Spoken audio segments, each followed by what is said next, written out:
أعوذ بالله من الشيطان الرجيم بسم الله الرحمن الرحيم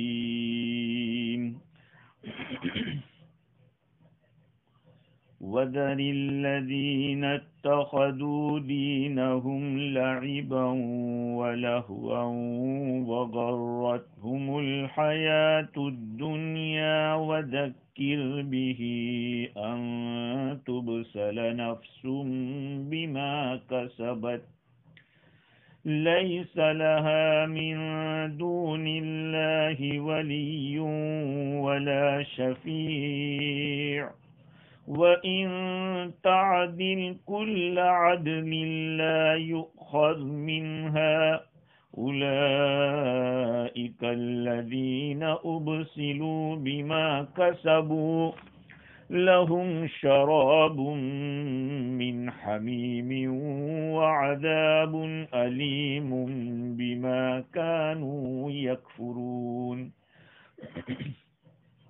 قل أندعو من دون الله ما لا ينفعنا ولا يضرنا ونرد على أعقابنا بعد إذ هدانا الله كالذي استهوته الشياطين في الأرض حيران له أصحاب يدعونه إلى الهدى ائتنا قل إن هدى الله هو الهدى وأمرنا لنسلم لرب العالمين وأن أقيموا الصلاة واتقوه وهو الذي إليه تحشرون صدق اللہ العظیم۔ معزز سامعین، بزرگوں، پیارے بھائیوں، سننے والی خواتین، مائیں اور بہنیں، کل گزشتہ یہ گفتگو چل رہی تھی کہ اللہ رب العزت نے ایمان والوں کو ایسی مجلس کی شرکت سے منع کیا ہے جہاں پر دین کا اور متعلقات دین کا، چاہے وہ آیات قرآنیہ ہو یا احکام شرعیہ ہو یا ذات خداوندی ہو یا ذات رسول صلی اللہ علیہ وسلم ہو، کسی بھی چیز کا مذاق اڑایا جاتا ہو، کھلواڑ کیا جاتا ہو، تو ایسی مجلس کے اندر بیٹھنا اور شرکت کرنا جائز نہیں ہے۔ اب ان آیات کے اندر اللہ رب العزت نے دو چیزوں کا حکم دیا ہے ایمان والوں کو۔ حکم نبی اکرم صلی اللہ علیہ وسلم کو ہے، لیکن آپ کے خطاب کے ساتھ خطاب کر کے امت کو سنایا گیا۔ ایک تو یہ ہے کہ جو لوگ ہماری آیات میں کیڑے نکالتے ہیں، عیب جوئی کرتے ہیں، ان سے آپ اعراض کر دیں، اعراض کریں۔ لیکن اعراض کا مطلب یہاں چھوڑنے کا ترجمہ ہے زر کے معنی۔ مفتی شفیع صاحب رحمۃ اللہ علیہ نے زر کا معنی بتایا کہ ناراض ہو کر چھوڑ دینا۔ آپ ان لوگوں کو چھوڑ دیجئے جنہوں نے اپنے دین کو کھیل کود بنایا ہے اور ان کو دنیاوی زندگی نے دھوکے میں ڈال رکھا ہے۔ تو دو حکم دیے ہیں، وَذَكِّرْ بِهِ، اور آپ ان کو نصیحت کرتے رہیے. تو ان کو ایک تو ناراض ہو کر چھوڑ دینا ہے، لیکن چھوڑنے کا مطلب یہ نہیں ہے کہ ان کو ڈرائیں نہیں، نصیحت نہ کریں، نہیں. وذکر بھی، آپ نصیحت بھی کریں گے ان کو. اس کے ذریعے کا مطلب قرآن مجید کے ذریعے،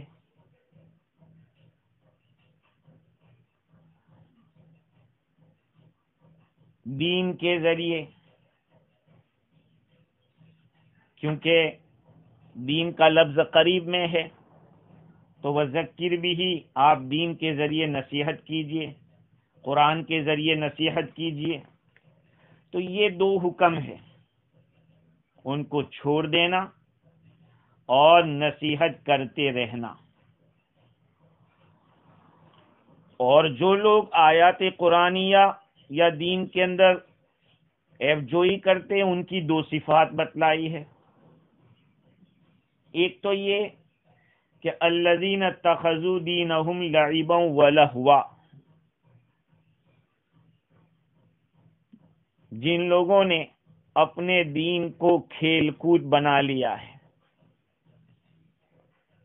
اس کی تفسیر میں مختلف صورتیں امام رازی نے لکھی. مفتی شفیع صاحب رحمت اللہ علیہ نے اس کا ایک مطلب تو یہ بتایا کہ جو دین حق یعنی اسلام ان کے لیے بھیجا گیا ہے، اس کو لہو لعب بنا رکھا ہے، اس کا استہزاء اور تمسخر کرتے ہیں. ایک مطلب یہ. اور دوسرا مطلب یہ ہے کہ انہوں نے اصلی دین کو چھوڑ کر اپنا دین اور مذہب ہی کھیل کود کو بنا رکھا ہے. دونوں معنی الفاظ سے نکل رہے ہیں. جنہوں نے اپنا دین بنایا ہے کھیل کود کو. دین کا معنی یہاں دھرم ہی ہے، کہ ان کا دھرم ہی یہ ہے کہ بس کھیل کود، مذاق اڑانا، یہی ان کا دین ہے. یا یہ کہ جو اللہ تعالیٰ نے دین دیا تھا، ہر بچہ فطرت اسلام پر پیدا ہوتا ہے، تو ہر بچہ مسلمان ہوتا ہے. ابھی اسلام کے ساتھ آیا تھا اور اپنے اسی دین کا انہوں نے مذاق اڑانا شروع کر دیا، کھیل کود بنا دیا. تو دونوں باتیں مراد ہو سکتی ہے. امام رازی نے تقریباً اس میں 5 وجہیں لکھی ہیں. اور ایک وجہ یہ بھی لکھی انہوں نے کہ کفار فیصلہ کرتے تھے دین کے بارے میں فقط اپنی خواہشات سے اور اپنی تمنا سے، یعنی اپنے دل میں جو آیا اسی کو خدا کا حکم قرار دیتے تھے. اس لیے 7ویں پارے میں یہ بات پہلے گزری ہے سورہ مائدہ کے اندر کہ بحیرہ ہے، سائبہ ہے، جو جانور کو حرام کر رکھے تھے وہ اپنی طرف سے.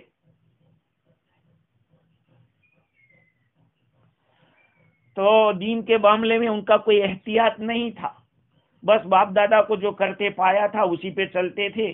اس طرح سے دین کو ایک قسم کا کھلونا بنا رکھا تھا. اور ایک وجہ رازی نے یہ بھی لکھی ہے کہ دین کے اندر تحقیق کرنے والا محقق وہ ہوتا ہے جو دین کی مدد کرے. اس لیے کہ یہ بات تو طے ہے کہ جو اسلام دھرم ہے، اللہ نے جو دین دیا ہے ہم کو، وہ سچا ہے، حق ہے اور درست ہے. اب اگر کوئی دین کی مدد اس مقصد سے کرتا ہے کہ اسی کو دنیا کما لے، کوئی سرداری مل جائے، کوئی عہدہ مل جائے، یا مقابل کے اوپر غلبہ حاصل ہو جائے، کچھ مال جمع کر لیں، تو انہوں نے دین کی مدد کی دنیا کے لیے. تو اللہ تعالی نے دنیا کے اوپر یہ فیصلہ لگایا ہے، اس طرح کرنے والا گویا کہ وہ کھیل کود کر رہا ہے. امام رازی فرماتے ہیں کہ وَذَرِ الَّذِينَ اتَّخَذُوا دِينَهُمْ لَعِبًا وَلَهْوًا، آپ ان لوگوں کو چھوڑ دیجئے، ان لوگوں سے آپ اعراض کر لیجئے جنہوں نے اپنے دین کو کھیل کود بنا رکھا ہے۔ اشارہ اس بات کی طرف ہے کہ وہ اپنے دین کے ذریعے دنیا حاصل کر رہے ہیں، اس کے دین کے ذریعے دین کا مذاق اڑا کے وہ گیا کہ دنیا کما رہے ہیں۔ یہ پانچویں جو سورت امام رازی نے لکھی، اس کے بعد لکھا کہ اذا تأملت فی حال اکثر الخلق وجدتهم موصوفین بهذه الصفة وداخلین تحت هذه الحالة، اگر آپ غور کریں گے تو مخلوق کا ایک بہت بڑا حصہ آپ ان کو پائیں گے کہ وہ اس صفت کے ساتھ متصف ہیں اور اس حالت کے اندر داخل ہیں۔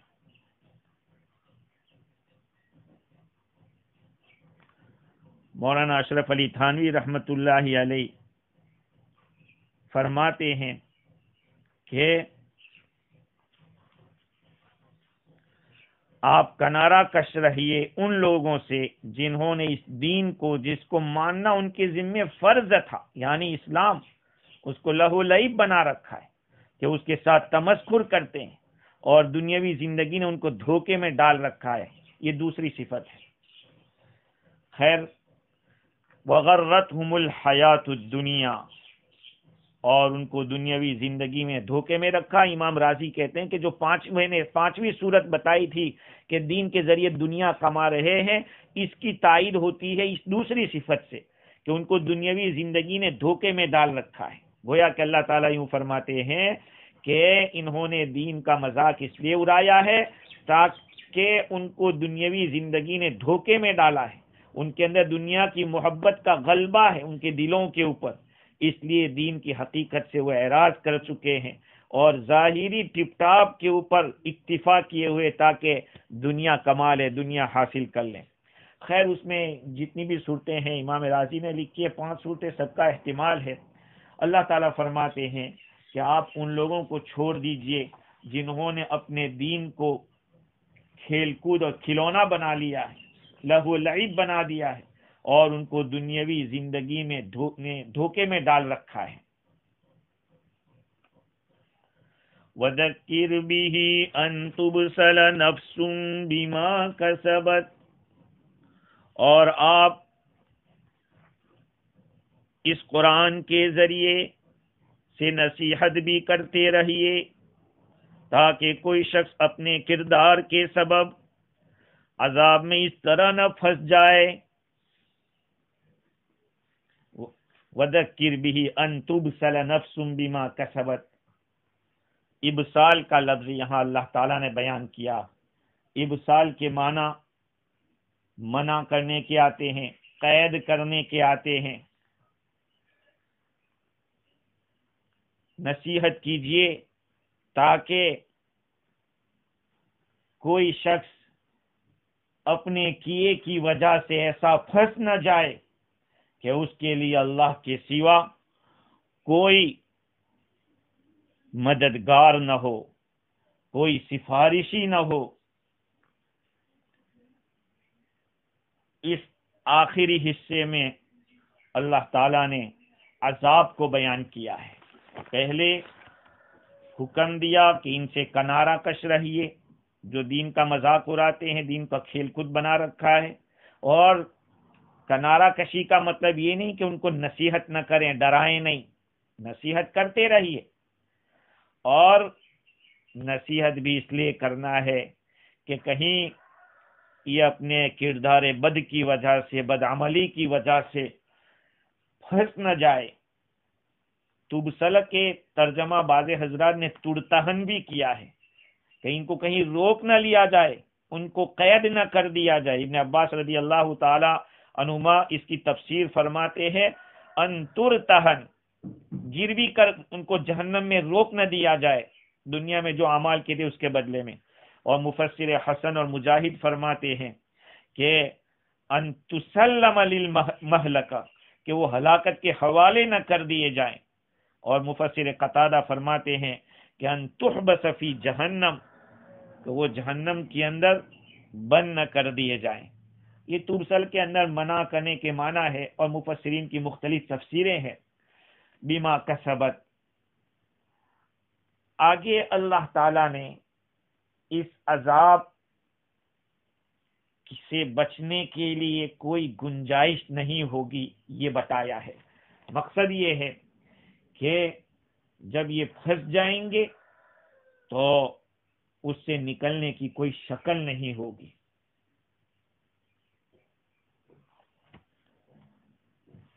دنیا کے اندر آدمی کے اوپر جب حالات آتے ہیں تو ان حالات سے نکلنے کے لیے مختلف طریقے اپناتا ہے۔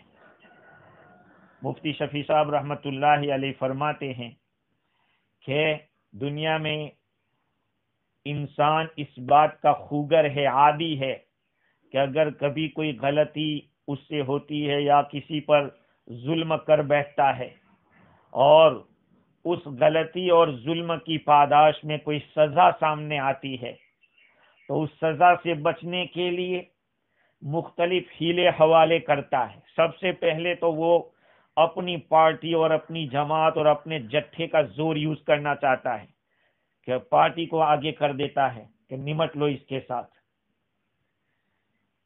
معین و مددگار کو لاتا ہے تاکہ اس ظلم کی پاداش سے، سزا سے بچ جاوے۔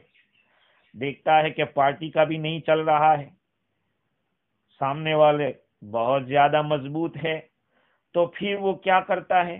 دوسرا طریقہ اپناتا ہے۔ اپنی عاجزی اور اپنی پارٹی کی عاجزی کو دیکھ کر کسی بڑے آدمی کو پکڑتا ہے جو اس کی سفارش کرے، سفارش سے کام لیتا ہے۔ اگر اس سے بھی کام نہیں چلتا تو پھر سوچتا ہے کہ مال ہی کو خرچ کر ڈالوں، اپنے جیب کو خالی کر کے بچ جاؤں، سزا سے تو بچ جاؤں گا، تو مال کو خرچ کرنے کی کوشش کرتا ہے۔ اللہ رب العزت فرماتے ہیں کہ آخرت کے اندر یہ تینوں باتیں فیل ہو جائے گی۔ نہ ان کے لیے کوئی معین و مددگار ہوگا، نہ ان کا کوئی سفارشی ہوگا، اور نہ ان سے کوئی فدیے کے طور پر مال لیا جائے گا، کچھ نہیں۔ جب دنیا میں یہ تین چیزیں آدمی استعمال کرتا ہے، امام راضی نے لکھا کہ جب یہ چیزیں اس دنیا کے اندر چھٹکارے کی چیزیں ہیں، آدمی چھٹ سکتا ہے دنیا کے اندر، لیکن آخرت کے اندر تو اللہ تعالیٰ نے بتلا دیا کہ نہیں۔ اب جب وہ سفارش قبول نہیں ہوگی تو کیا ہوگا؟ کہ وہی مثال ہو جائے گا، یعنی بند کر دیا جائے گا جہنم میں، جہنم کے حوالے کر دیا جائے گا، جہنم میں روک دیا جائے گا۔ گویا مطلب یہ ہے کہ کوئی اللہ تعالیٰ کے عذاب سے چھڑانے والی، عذاب کو روکنے والی کوئی چیز کارگر نہیں ہوگی۔ جب انسان سزا کی کیفیت کا تصور کرتا ہے اس طور پر کہ جب یہ چیزیں کام نہیں آئے گی وہاں، تو پھر ہوگا کیا؟ کا دنیا ہی میں عذاب، اللہ کی نافرمانی سے بچ جائے، عذاب کے جو اسباب ہے آدمی اسی سے بچ جاوے۔ اللہ تعالیٰ فرماتے ہیں کہ وَذَكِّرْ بِهِ أَن تُبْصَلَ نَفْسٌ بِمَا كَسَبَتْ، اور آپ اس قرآن کے ذریعے نصیحت کرتے رہیے اس بات کے ڈر سے یا کہیں ایسا نہ ہو کہ وہ جان اپنے کیے کی وجہ سے جہنم میں روک دی جائے۔ لیس لہا من دون اللہ ولی ولا شفیع، اس کے لیے اللہ کو چھوڑ کر نہ کوئی مددگار ہوگا اور نہ کوئی سفارشی ہوگا۔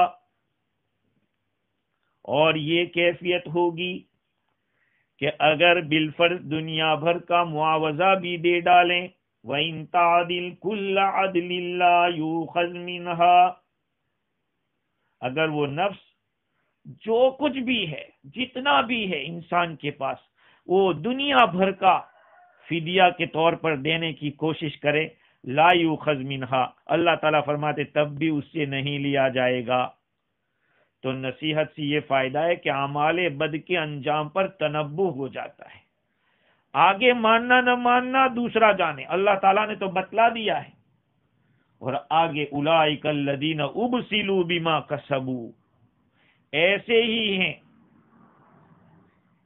جو لوگ نصیحت نہیں مانتے، وہ پھنس جائیں گے اپنے کیے کی وجہ سے، جو اعمال کیے ہیں برے ان کے سبب عذاب میں پھنس جائیں گے، جس کا ظہور آخرت میں قیامت میں اس طرح ہوگا، لَهُمْ شَرَابٌ مِّنْ حَمِيمٍ وَعَذَابٌ أَلِيمٌ بِمَا كَانُوا يَكْفُرُونَ، ان کے لیے کھولتا ہوا پانی ہوگا، نہایت تیز گرم پانی ہوگا، وَعَذَابٌ أَلِيمٌ، اس کے علاوہ دردناک سزا ہوگی، دردناک عذاب ہوگا، بما کانوا یکفرون، اس وجہ سے کہ وہ کفر کرتے تھے، اپنے کفر کے سبب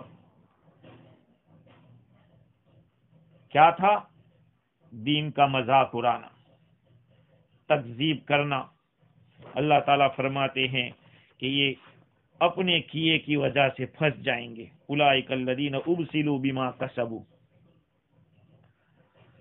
خیر دیکھ کے میرے عزیزو، اس آخری آیت سے بھی پہلی دو آیتوں میں بھی پتا چلا تھا کہ ایسی مجلس کے اندر آپ نہ جائیں جن لوگوں کی عادت ہو کہ دین کا مذاق اڑاتے ہیں، دین کو جھٹلاتے ہیں، کھلوڑ کرتے ہیں۔ اس آیت میں بھی ان کو چھوڑنے کا حکم دیا، الذین اتخذوا دینہم لعبا ولہوا وغرتہم الحیات الدنیا۔ تو اس آیت سے یہ معلوم ہوا کہ جو لوگ آخرت سے غافل ہیں، صرف دنیاوی زندگی ہی کے اوپر مگن ہے، ان کی صحبت و مجالست بھی انسان کے لیے مہلک ہے، اور اس کا انجام یہ ہے کہ ان کی صحبت میں رہنے والا بھی اس عذاب کا شکار ہوگا جس میں وہ مبتلا ہے۔ خلاصہ کلام یہ ہے کہ کل گزشتہ جو دو آیتیں تفسیر کی گئی تھی اور آج جس آیت کی تفسیر کی گئی، تینوں آیتوں کے اندر اللہ رب العزت نے برے ماحول سے، بری صحبت سے بچنے کا حکم دیا ہے۔ یہ انسان کے لیے سم قاتل ہے، ایسا زہر ہے جو ختم کر دیتا ہے۔ قرآن مجید کی بے شمار آیتیں، احادیث شریفہ بھی بے شمار ہیں، اور تجربہ بھی، مشاہدہ بھی گواہ ہے کہ انسان کو تمام برائیوں اور جرائم میں مبتلا کرنے والی چیز اس کی بری سوسائٹی اور برا ماحول ہے، جس میں آدمی پھنستا ہے۔ تو بقول مفتی شفیع صاحب نور اللہ مرقدہ کے کہ انسان اول تو خلاف ضمیر اور خلاف طبع برائیوں میں مبتلا ہو جاتا ہے۔ آدمی برے ماحول میں جب جاتا ہے تو پہلے چاہے اس کا اچھا دل تھا یا اچھا آدمی تھا، بروں کی صحبت کی وجہ سے اپنی طبیعت کے خلاف وہ کام کرتا ہے، اس اپنے ضمیر کے خلاف کام کرتا ہے۔ کرتے کرتے جب عادت بن جاتی ہے تو یہ برائی کا احساس بھی ختم ہو جاتا ہے، بلکہ وقت آتا ہے برائی کو بھلائی سمجھتا ہے، بھلائی کو برائی سمجھنے۔ احادیث شریفہ ہے کہ وہ وقت آنے والا ہے کہ امر بالمعروف اور نہی عن المنکر نہیں کریں گے۔ اس سے بھی خراب یہ ہوگا کہ برائی کا حکم دیں گے، بھلائی سے روکیں گے، برائی کو اچھا سمجھیں گے، بھلائی کو برا سمجھیں گے۔ ایسا پھر جب یہ عادت بن جاتی ہے تو برائی کا احساس ختم ہو جاتا ہے۔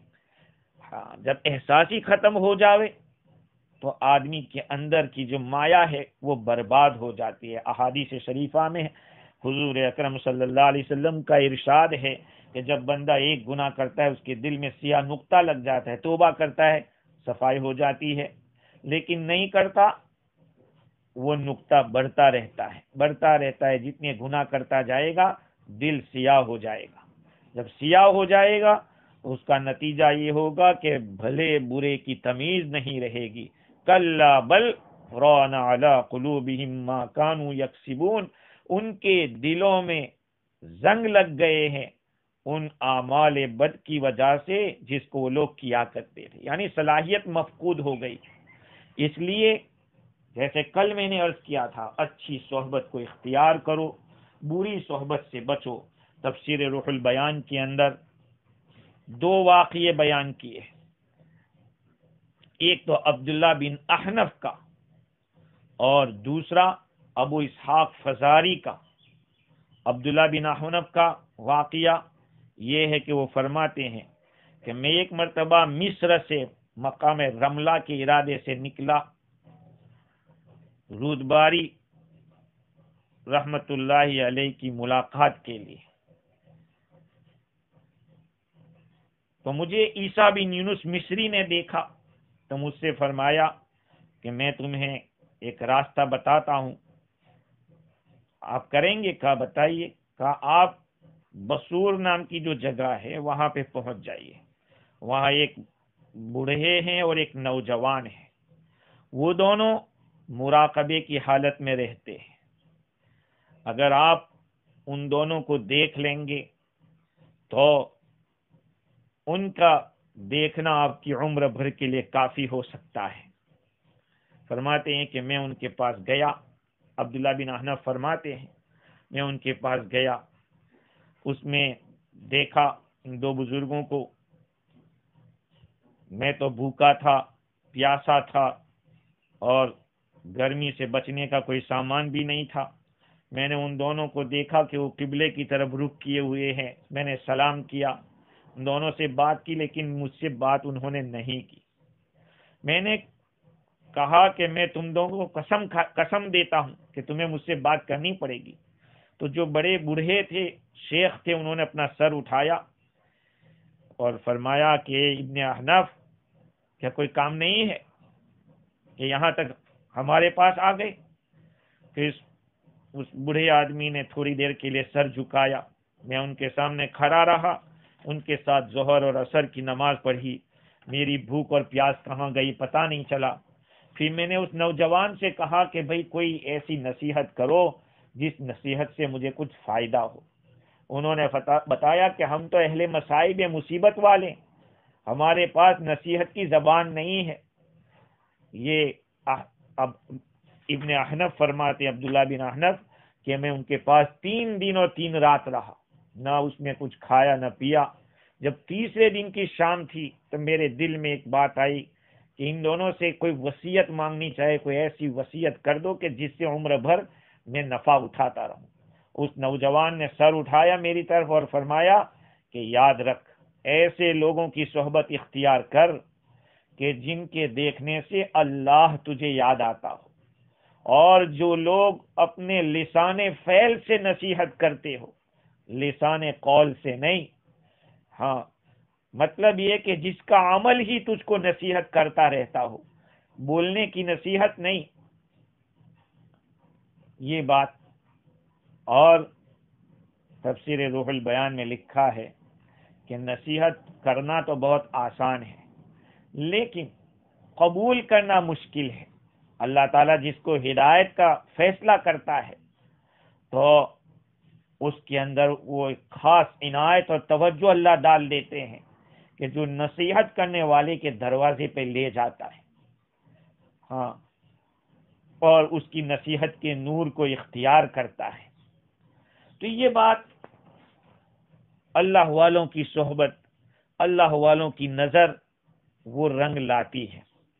دوسرا قصہ ابو اسحاق فزاری کا جو نقل کیا، وہ اس بات پر نقل کیا کہ لوگ دنیا سے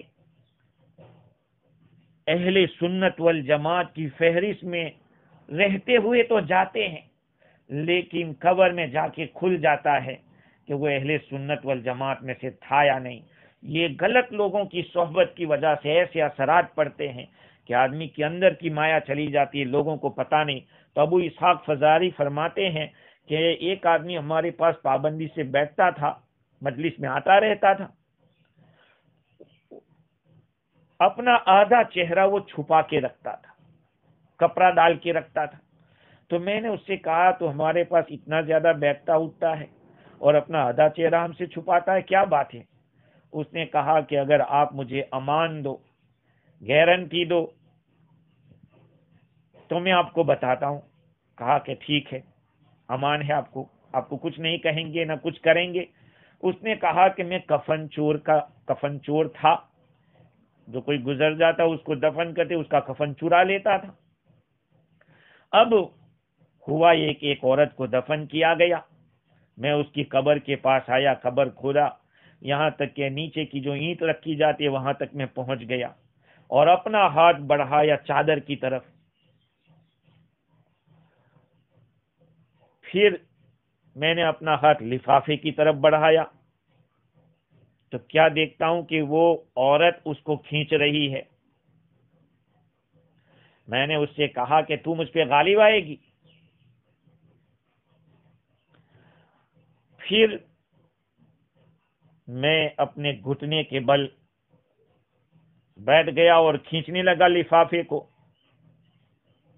اس نے اپنا ایک ہاتھ اٹھا کے ایسا تماچا مارا چہرے کے اوپر کہ اس آدمی نے ابو اسحاق فزاری کو اپنا چہرہ کھول کے دکھایا، اس پہ 5 انگلیوں کے نشان تھے۔ اس نے کہا کہ یہ ہے۔ جب تماچا مارا تو میں نے اس کا لفافہ اور اس کی زر واپس کر دی، اور جیسی مٹی تھی ویسی کر دی، اور اپنے دل میں پختہ ارادہ کیا کہ آئندہ کبھی جب تک زندہ ہوں کسی کے قبر کو نہ کھودوں گا، نہ قبر کا کفن چوروں گا۔ ابو اسحاق فزاری رحمت اللہ علیہ فرماتے کہ یہ بات میں نے امام اوزائی رحمت اللہ علیہ کو لکھی کہ یہاں اس طرح کا معاملہ ہوا۔ امام اوزائی رحمت اللہ علیہ نے جواب میں فرمایا کہ اس کو پوچھو کہ جتنے بھی اہل سنت والجماعت کے لوگ گزرے ہیں ان کا چہرہ قبلے کی طرف تھا یا نہیں تھا؟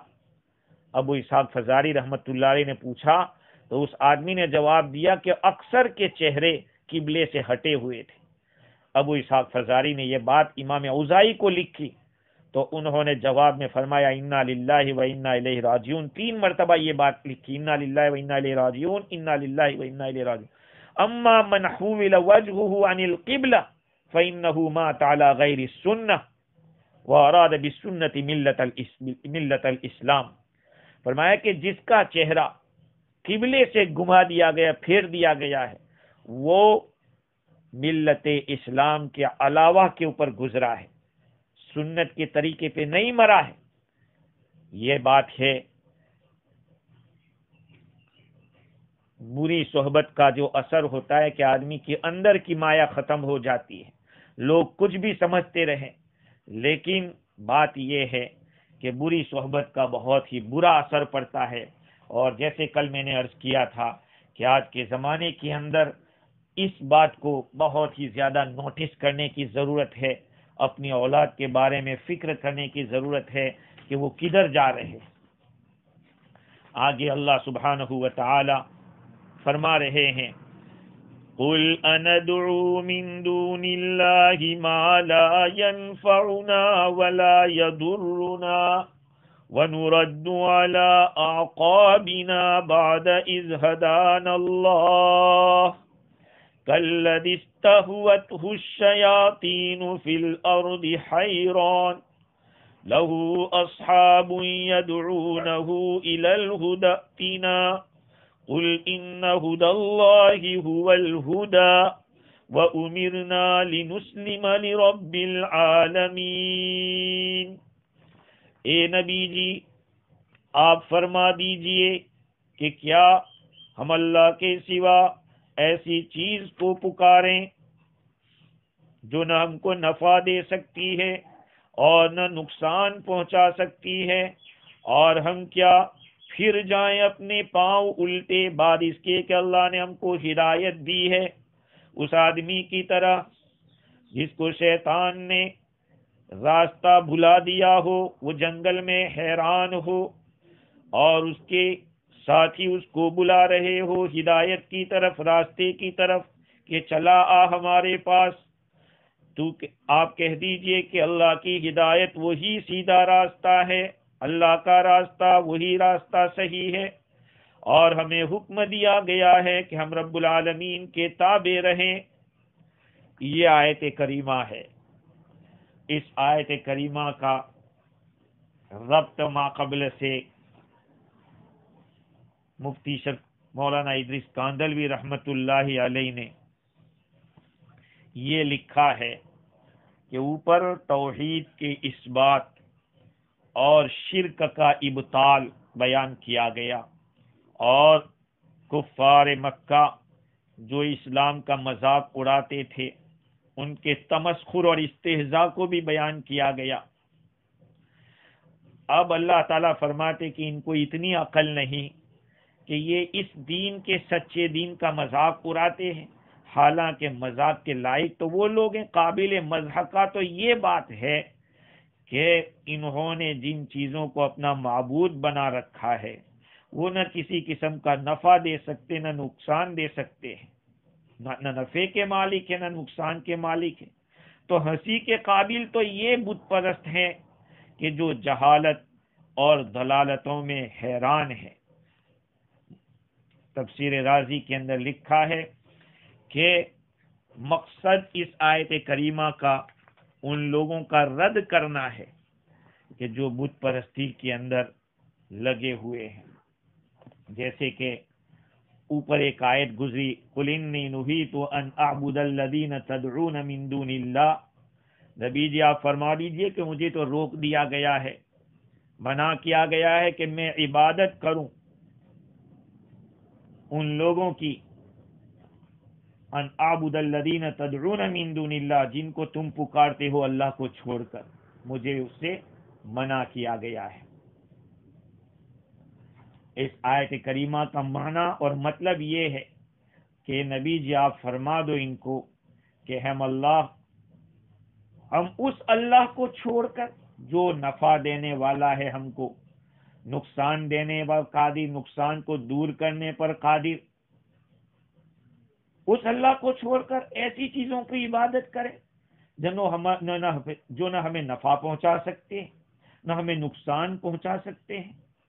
اور پھر دوسری بات یہ ہے کہ کیا ہم لوگ اپنے ایڑی کے بل الٹے چلے جائیں گے؟ ہم ایمان والے ہیں، اللہ تعالیٰ نے ہم کو شرک سے، کفر سے نکالا، اسلام کی طرف ہمیں رہنمائی کی، پھر ہم ادھر کفر اور شرک کی طرف جائیں گے؟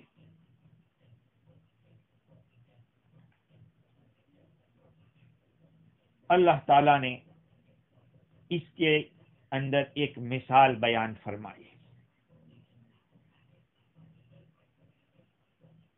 الٹے بل چلنا، یعنی پہلے تو ہم صحیح راستے پہ ہو اور پھر الٹے راستے پہ چلے جائیں، اس کو اللہ تعالیٰ نے فرمایا کہ وَنُرَدُّ عَلَىٰ أَعْقَابِنَا بَعْدَ إِذْ هَدَانَ اللَّهُ، ہم اپنی ایڑیوں کے بل الٹائے جائیں بعد اس کے کہ اللہ تعالیٰ نے ہم کو ہدایت دی۔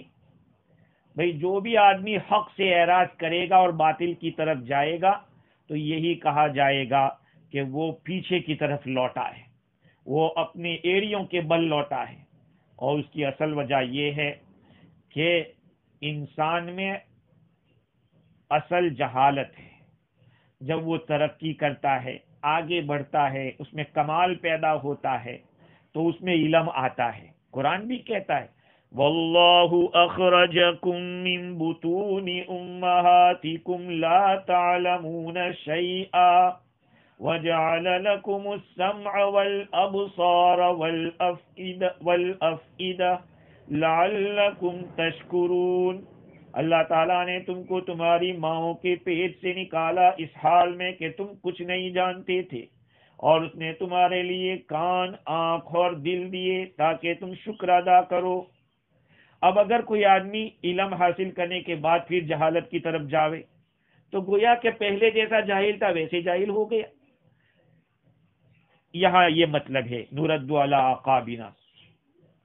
بعد میں اللہ تعالیٰ نے اس کی ایک مثال دی، تفسیر ابن کثیر کے اندر لکھا ہے، ابن عباس رضی اللہ تعالی عنہما فرماتے ہیں کہ اللہ تعالیٰ نے معبودوں کی ایک مثال بیان کی ہے، اور جو ان کو بلا رہے ہیں ان کو بھی اس مثال کے اندر شامل کیا ہے۔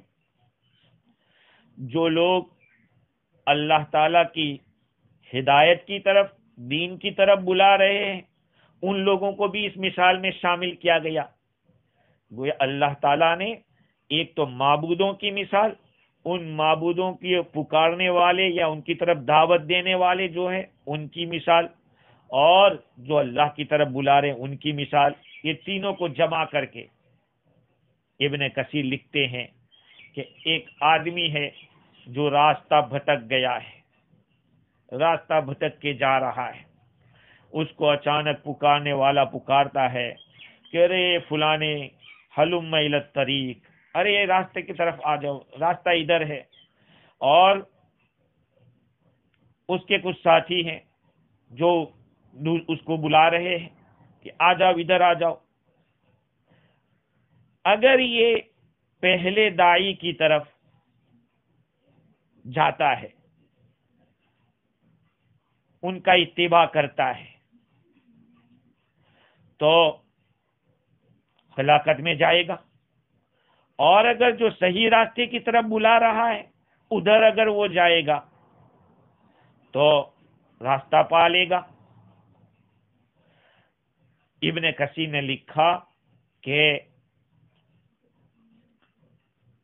جو اس کو بلا رہا ہے شر کی طرف، بریہ کی طرف، وہ غیلان کا ہے، اور جو آدمی اللہ کو چھوڑ کر معبودوں کی عبادت کرتا ہے اس کی مثال ایسی ہے کہ وہ تو یہ سوچتا ہے کہ میں حق کے اوپر ہوں، میں کسی راستے کے اوپر ہوں، یہاں تک کہ اس کے پاس موت آ جاتی ہے، اس کو ندامت اور ہلاکت کا سامنا کرنا پڑتا ہے۔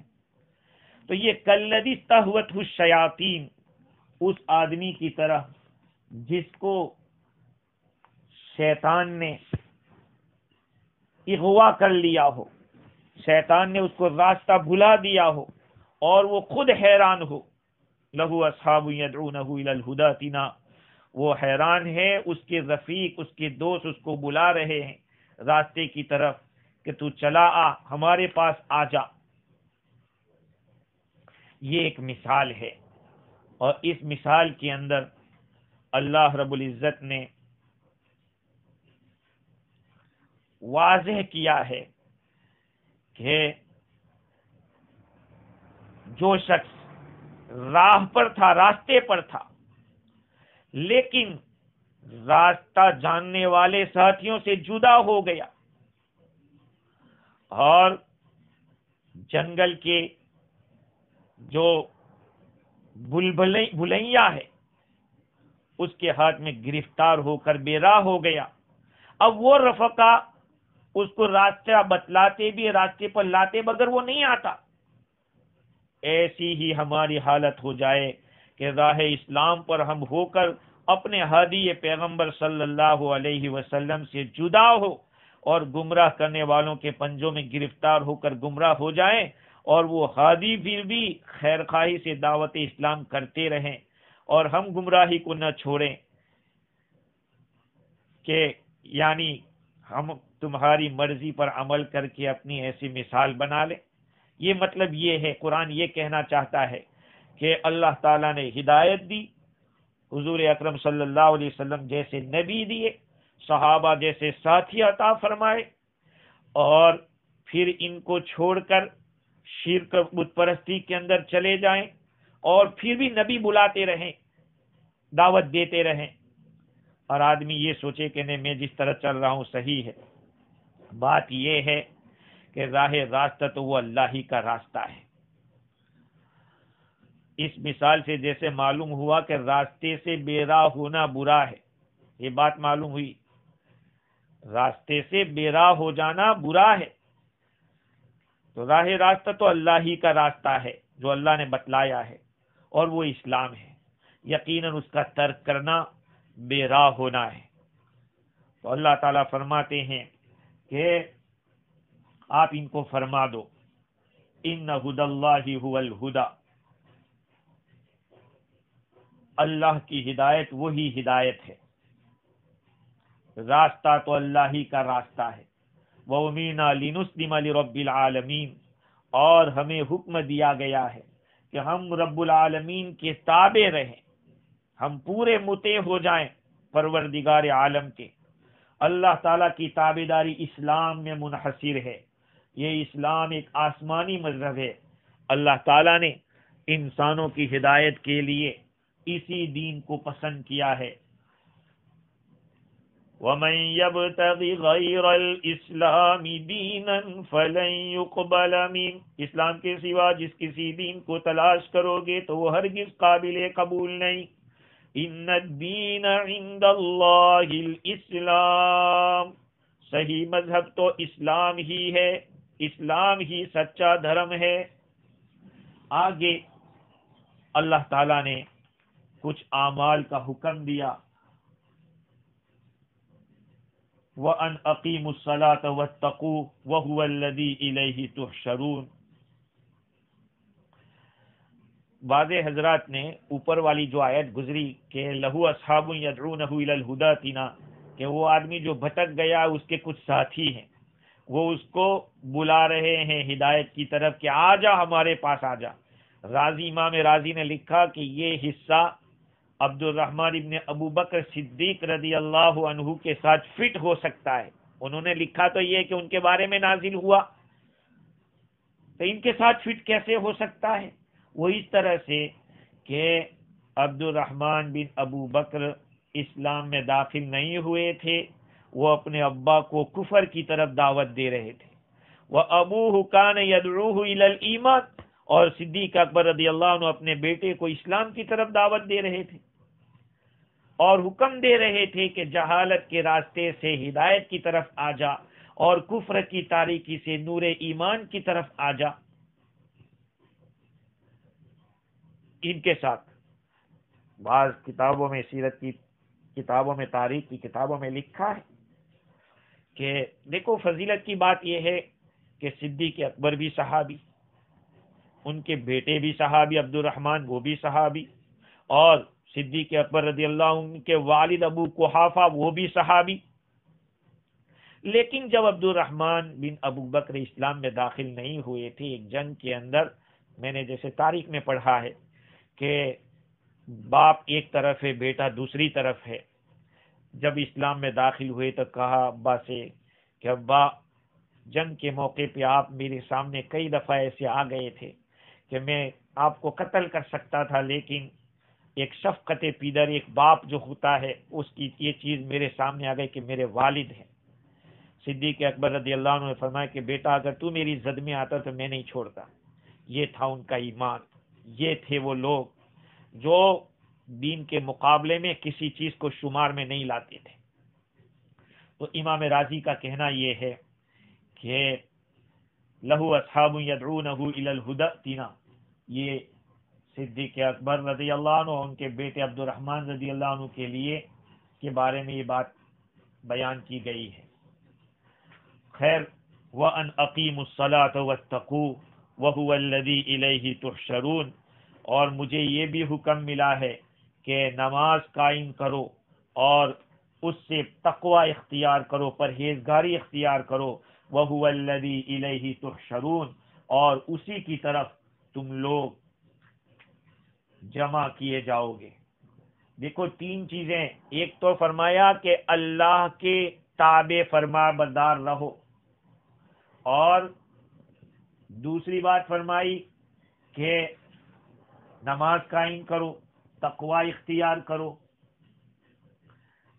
اسلام میں تابع داری کرنا، رب العالمین کی تابع داری اختیار کرنا، یہ اعمال قلوب میں سے ہے. امام راضی لکھتے ہیں کہ اللہ تعالیٰ نے پورے دین کو یہاں بیان کیا، رب العالمین کی تابع داری، اور پھر ان ھدی اللہ ھو الھدی، اس میں اللہ نے جتنی باتوں کا حکم دیا ہے وہ سب آ گئی کہ بھئی تابع داری کرنے کا حکم دیا ہے، جیسا کہیں گے ایسا کرنا ہے، نہ کرنے کو کہا ہے وہ نہیں کرنا ہے، منہیات سے بچنا ہے، مامورات کو کرنا ہے. تو جو کچھ بھی اللہ کے حکم سے متعلق ہے وہ ساری چیزیں اس میں داخل ہیں.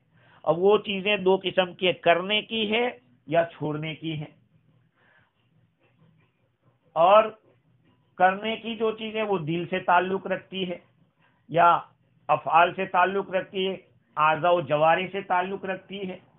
تو جو دل سے تعلق رکھتی ہے وہ سب سے بنیادی چیز ایمان اور اسلام ہے، اور اعضاء سے جو تعلق رکھتی ہے اس میں بنیادی چیز نماز ہے۔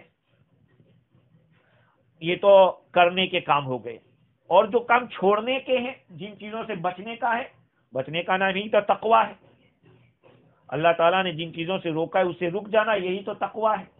تو اللہ تعالیٰ نے یہ بیان کیا کہ نفع دینے والا راستہ وہ اللہ کا راستہ ہے، اور اس کے بعد ایک کلی بتلائی، ایک اصول بتلایا کہ اسلام ہی وہ راستہ ہے جو تمام دلی روحانی عبادتوں کا سرچشمہ اور سر ہے، اور نماز وہ ساری جسمانی عبادتوں کا سر ہے، اور تقویٰ جتنے بھی چھوڑنے کی چیزیں ہیں اس کا لب لباب ہے۔ ہر نامناسب چیز سے بچنے کا جس کے اندر حکم ہے وہ تقویٰ ہے۔ گویا کہ اللہ تعالیٰ نے ساری چیزوں کو اس کے اندر جمع کر کے فرمایا کہ ان اعمال کے کرنے کا نفع کیا ہوگا، وَهُوَ الَّذِي إِلَيْهِ تُحْشَرُونَ۔ اس کا عمل اس وقت ظاہر ہوگا جبکہ قیامت میں اللہ رب العزت کے سامنے جمع کیے جائیں گے۔ اللہ سبحانہ و تعالی مجھے اور آپ کو دین کی صحیح سمجھ عطا فرماوے، عمل کرنے والا بنائے۔ وآخر دعوانا الحمدللہ رب